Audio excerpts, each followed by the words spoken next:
What's up, guys? Welcome back to another episode of The Love of the Game. If you clicked on this video, you probably saw the title or the dope picture I hopefully picked out. But yeah, we will be talking about the New York Knicks and what made them successful. And, as much as it pains me to say as a Celtics fan, they were an incredible team, or are an incredible team. So I don't want to hate on them too much. So we're going to be talking about what led them to beat San Antonio. And then for the majority of this video, we'll just be talking about specifically what made them great, not necessarily just about, what caused them to beat the Spurs. But initially, I think we're just going to get right into it. All right. So starting off, which something I've been talking about for, probably 4 or 5 years. Which I haven't heard. I mean, there's obviously been people mention it. I haven't heard too much talk about it. But it's actually the double big lineup. I think the double big lineup is really, really, really seriously going to start taking hold in the NBA. We're already in a time that's pretty positionless. So these, ironically, we have positionless basketball. I was going to say these, 6'2", 6'3" guards are going to be harder to come by in the league. But we do have Jalen Brunson, so he's just kind of an anomaly. Obviously, talented players are going to find their way into the NBA, but we're getting bigger, So, but specifically, I think the double big lineup played a huge factor in this championship series, and then just ultimately was a factor in how good they really were. So not just the double big to me, which could just be me personally, but I think having one skilled big and one traditional big is really gonna be the big thing, because you see these super teams with so much talent, right? Every player could be, that guy on their team, that don't necessarily end up performing to, the expectations that you thought of them. And you look at Brooklyn with KD when he was there, and then, you could blame injuries, all sorts of stuff, because obviously, Golden State super team, they were incredible. OKC couldn't get it done when they were there, so you could blame that on, youth, lots of things. So I don't want to hate on anyone, but I think the thing about having a skilled big and then a traditional big is when you have a traditional big, which I wish they were more of a commodity in today's NBA. They're not. I feel like I'm in Moneyball right now. I feel like Jonah Hill. They, to me, seem like the most undervalued players in the NBA. Because what a traditional big does, and obviously the big needs to be. They need to be a guy, a solid guy. We don't want a DeAndre Ayton, even though he's improved, but no. But what the skilled big does is they take the opposing team's big and bring them out to the 3-point line, which is a game changer, because when you're able to hit threes as a big, you open up the paint for the rest of your team, slashers, cutters. But then when you have a traditional big, they're floating around the paint. So, Mitchell Robinson, he's cutting throughout the paint the whole time. So he's always there for the lob threat. And the opposing team's big has to come out to the 3-point line. When I say double big lineup, I don't mean, how Wemby and Cornette were both on the team and they swapped in and out. I mean having both in at the same time. So 2 7-footers as, power forward and center, which the Knicks did a lot with Cat and Mitchell Robinson. And that just really opens up so much for the team, right? So what New York was able to do is because of how fast they push the pace, because they have one of the fastest paces of play in the entire NBA. What they're able to do is move the ball so quickly up court where now you have one big on this side, one big on this side, and then constant cutting. So the lob threat is so dangerous. And there's numbers of guys that can do this in the NBA that do this efficiently. James Harden with Zubac. Zubac isn't a modern big. I mean, people might say he's like a European big, right?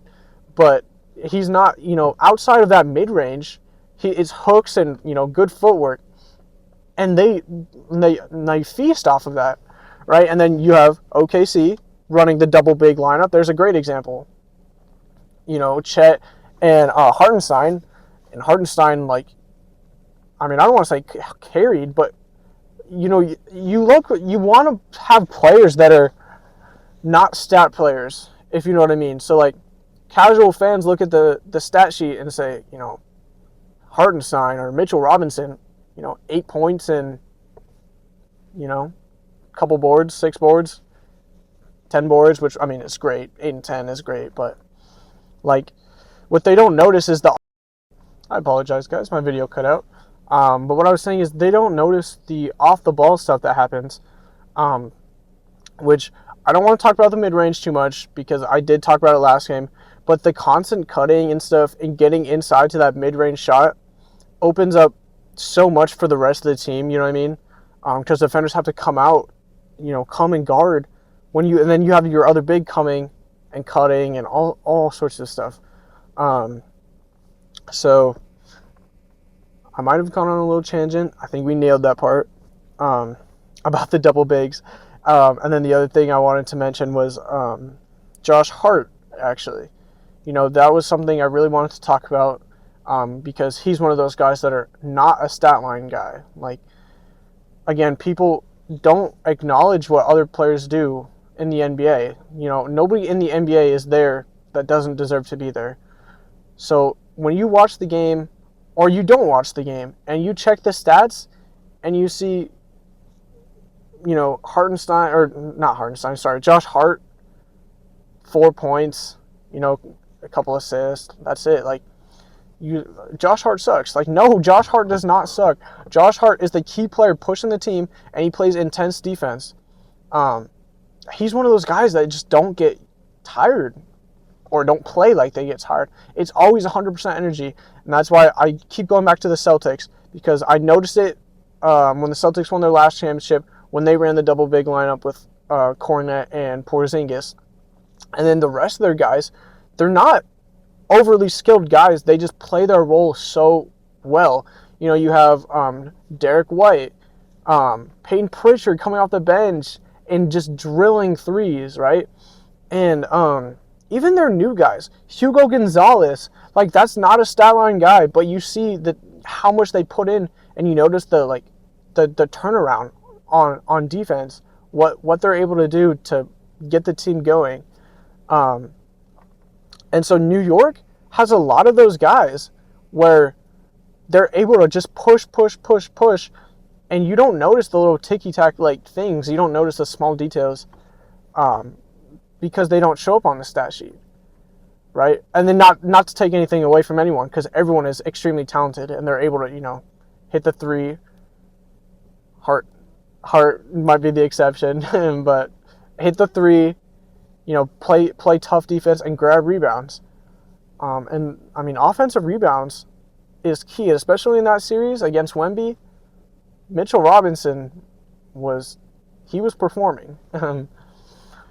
And then Jalen Brunson, the guy, you know what I mean? He's the guy. Brunson is such an interesting guy because, again, he's one of those, Steph Curry, once in a generation players at his size to be able to do what he's doing.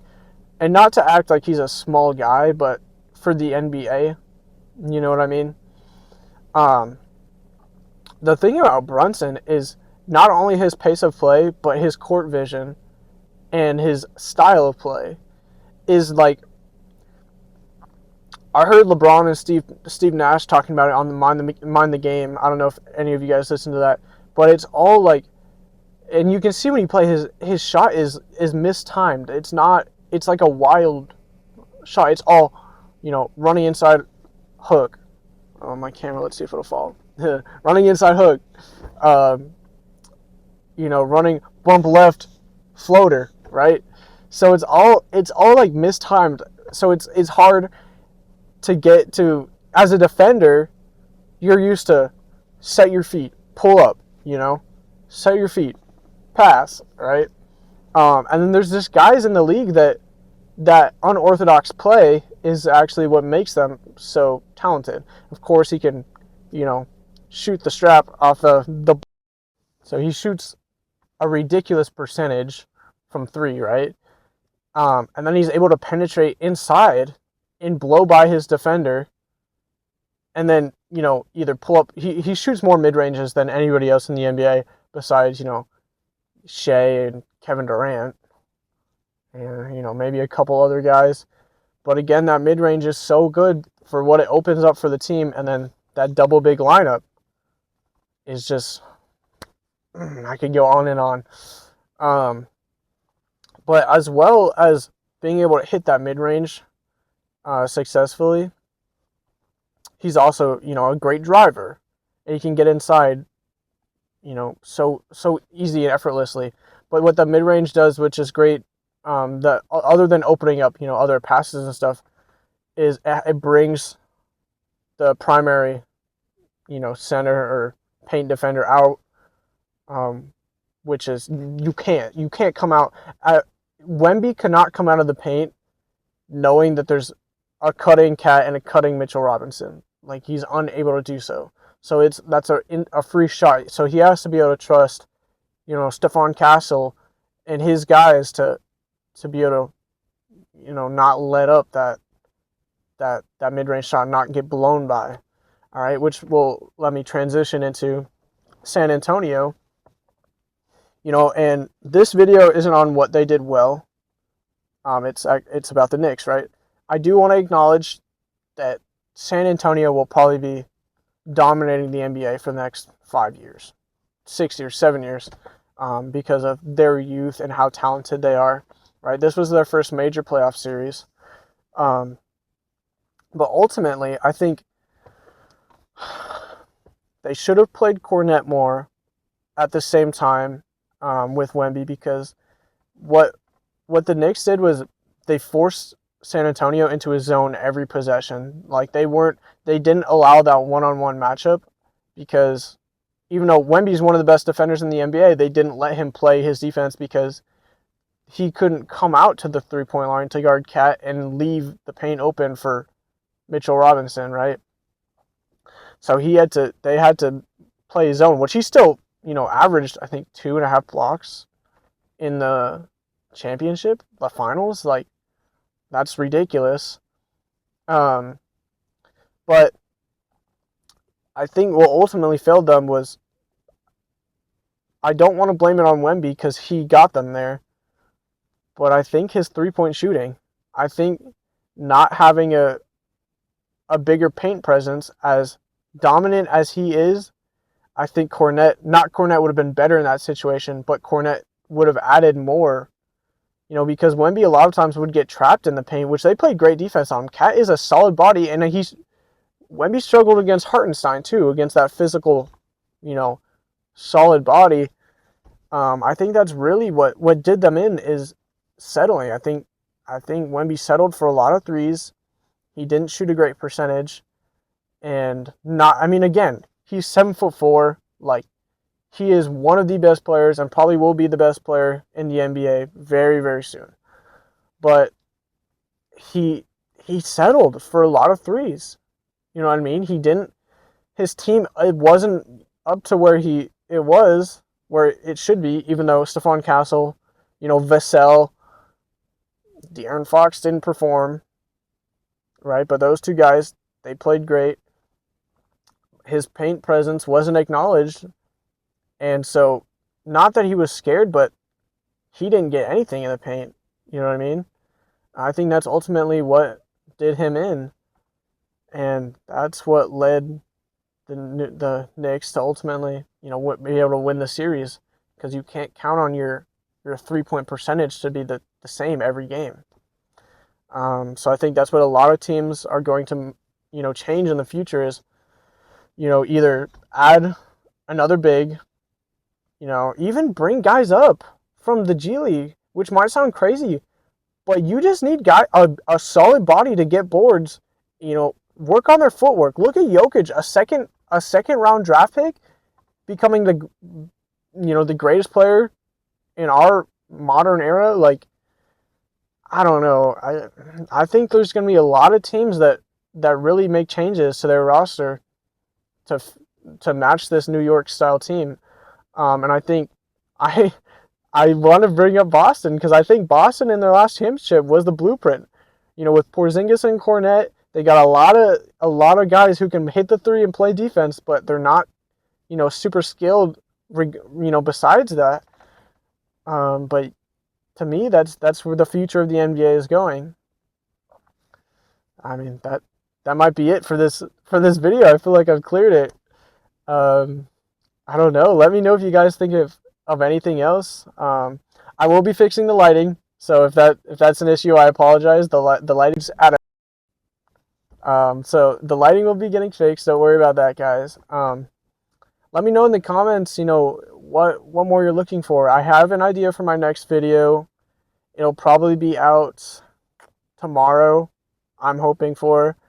But yeah, I mean, I'd love to shoot anything about players, teams. I would like to know if you guys enjoy these 15, 20-minute videos, or you'd prefer something shorter or longer. I don't have a problem talking longer. um, and just thank you guys for loving the game with me. Have a good one.